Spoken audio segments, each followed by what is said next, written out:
The Hornets keep on winning and face a Hornet this week. Hello, everybody. Terry Bennett here on the Muenster Hornet Football Show, right here on S2S Sports, part of L4 Media, as Muenster rolls against Lindsay 44-0. Not surprised by the win by any stretch. Muenster was the favorite. Lindsay's a really solid team this year. But I'll admit, I was surprised by the 44-0. Man, this defense is just playing so good right now for Muenster. Go to 1-0 in district, and that means they're going to be facing a very improved era Hornet team that, you know, over the last 5 years, I think they've had 5 total wins. They had 1 win last year, 1 win in 2022, 2 in 2021, 1 in 2020, and 0-11 in 2019. This year, they're 4-2. More importantly, they're 1-0 in district. So this is going to be an interesting matchup of two Hornets. Muenster, of course, the established era, trying to reestablish, haven't made the playoffs since 2011. Coach Tanner Mann has stepped in there as the head coach and done a real good job. And you know, the talent was there.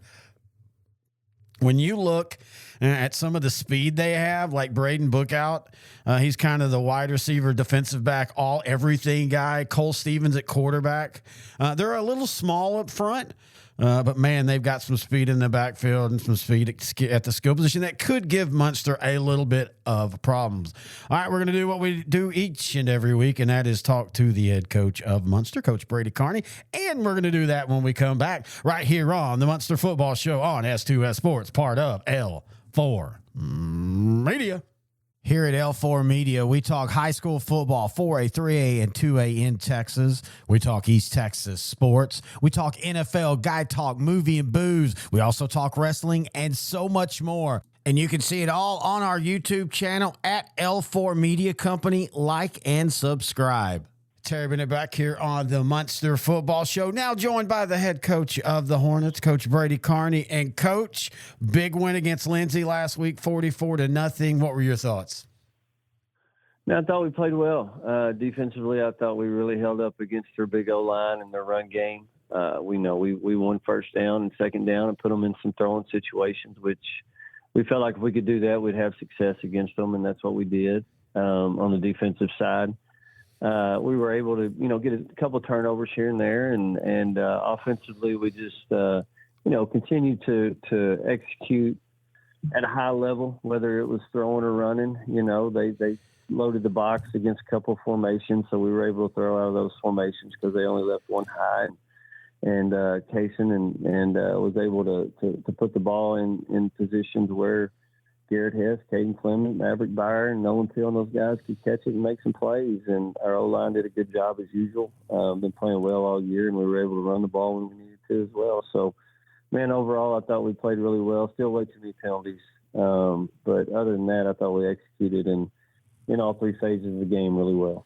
You know, the defense, we've talked about it all year on the show here, and when you look at the stats and you pull out the Holiday and Pottsboro games against 3A teams, you're basically giving up about 12 points a game defensively. What has been the strength for y'all this year defensively?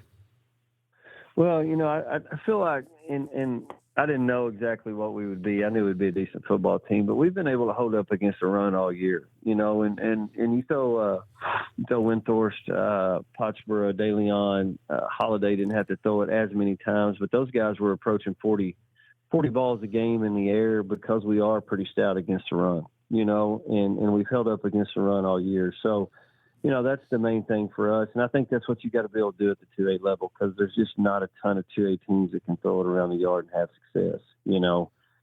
If you can hold up against the run at our level, I think that makes you a pretty good defensive football team. And so far we've been able to do that. And we'll be tested again this week. And then, of course, next week and the week after. We got a good district. And each week you got to bring your A game. And I think it just makes all of us better come playoff time. Well, to flip it over to the other side of the ball, offensively, y'all have been able to run when y'all need to or throw when you need to. That diversity of your offense, like you say, at the 2A level is kind of unique. Yeah, and we were able to do that. That's when it caught my attention when we played Holiday. Like I told you back then, we haven't been able to run the football on bigger teams the last few years, and we were able to run the football that night against those dudes. And and we've carried that all through the season, and we've been able to execute on the ground even against bigger opponents. But we're also able to use that to our advantage when people do want to stop the run, then we're able to throw the football. When they stack the box, we're able to get our guys in space and make some things happen. So, overall, and knock on wood, we're staying away from the turnovers and so forth. Like I said, the only thing we're not doing well right now is staying away from penalties. We're just killing ourselves in certain situations. We've been fortunate enough to get out of it. But that's the only weakness I've seen right now. Not saying we can't get better, but that's the one thing that's kind of concerning to me is the penalties. Well, and as a coach, how do you address the penalties in practice and stuff? I mean, I know you say, hey, we need to stop committing penalties, but is there anything you can do in practice that can help with that? The ones last week it's the ones that we preach to our outside guys, hey, you need to block every play. If we're not throwing the football, you guys are the difference in a 10-yard run and a 50-yard run. So we preach to those guys. And a lot of times if it's our holding penalty or a block in the back, it's coming out on the edge from our guys putting forth effort. So, let's say that a wide receiver is blocking somebody out on the numbers. Well, it takes a few seconds for the ball to get to that space. Mm-hmm. You know what I'm saying? So you're having to maintain that block for a long time. And we've been getting a couple of holding penalties out there and a couple of blocking the backs that aren't flagrant type fouls as much as effort penalties, and that's the way I look at holding too. Man, if our kids are working hard and doing what they're supposed to, on occasion we're going to get a holding call, but it's the dumb, like last night or last week we had a personal foul for taunting or something. Just, there was just one of those, but then there was two blocking the backs and stuff we try to emphasize in practice. If you can't see the front of their jersey, we don't need to block them. It's just a dead play to them. Go find somebody else to block. But those are the things we're trying to emphasize, just getting away from the things we can control that aren't effort plays but just dumb plays. You go to 1-0 in district this week. You take on Era, the Hornets. They're 4-2 this year. When you look at the film, what do their Hornets look like?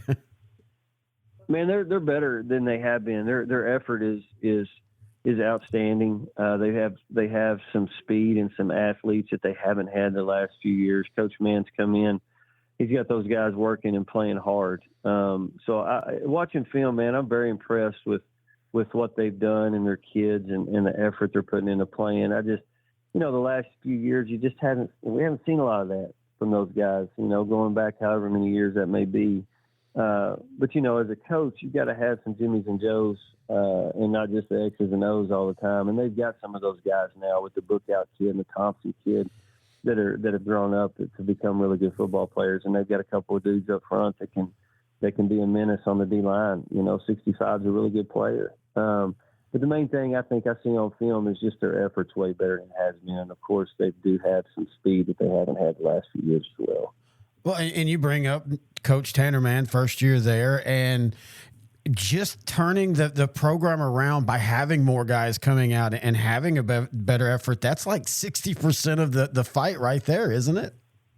You bet. I've been coaching football a long time, man. If you've got kids that are willing to play hard for you, you're going to win a lot of football games. Now, to win at the highest level, you've got to have some talented kids as well. Yeah. And if you get those talented kids that play hard, then you got a recipe for a lot of success, But yeah, just getting kids to sell out, get the numbers up, get them to sell out, effort grade on Friday nights and Thursday nights, and that'll take you a long ways, and that'll definitely start a tradition in your program.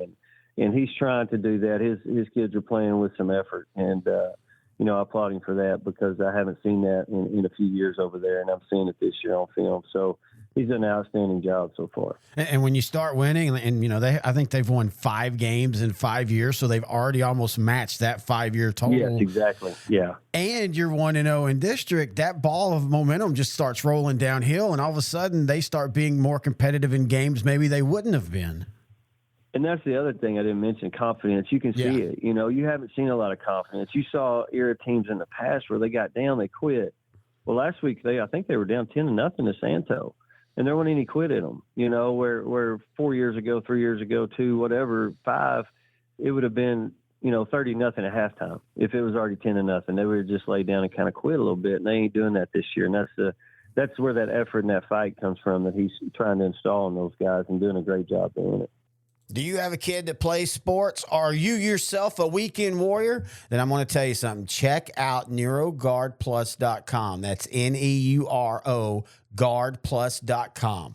It's a mouthpiece that can not only help with concussions, but can dramatically affect the way you perform. And the mission of NeuroGuard is to, of course, reduce the risk of suffering a concussion when participating in any contact sport, military, anything that you're doing physical that you could take a blow to the head. You might want to put in a NeuroGuard mouthguard. And as I said, it not only helps eliminate concussions, it helps you perform better by simply aligning your jaw properly. And that sounds like such a simple thing, but it is so important because it allows oxygen to get to your brain. And when you get oxygen to the brain, you don't have that fog of sports or that fog of war where you get confused. And if you've ever played football, you know that's a sport where that can happen. Especially, man, you're in there in the trenches and you take a shot to the side and all of a sudden things are spinning. This mouth guard will help you keep focus by, again, simply keeping oxygen going to your brain 100%. Again, check them out, NeuroGuardPlus.com. And if you play sports, if you have a kid that plays sport, if you do something physical, one of the things that Dr. Hutchinson, the creator of this, was talking about was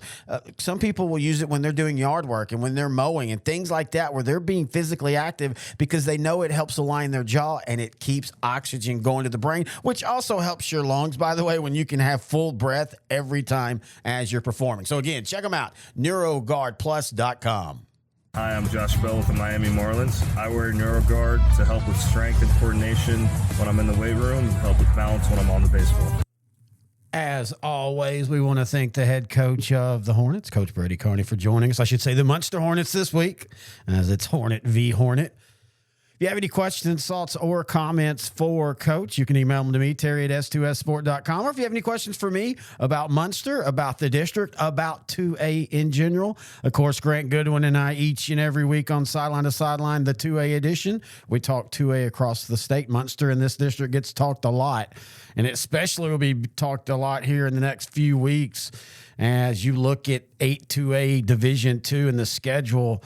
You know, for Muenster, it's going to come down to that last second to last week on the road in Collinsville. That's going to decide the district. It's funny, as tough as this district is, and it's a tough district, it's still, you can draw a line where the teams are. And for me personally, when you look at it, you know, it's Muenster and Collinsville. They're definitively above everybody. I mean, look, one of them's ranked second in the state and one of them's ranked third in the state.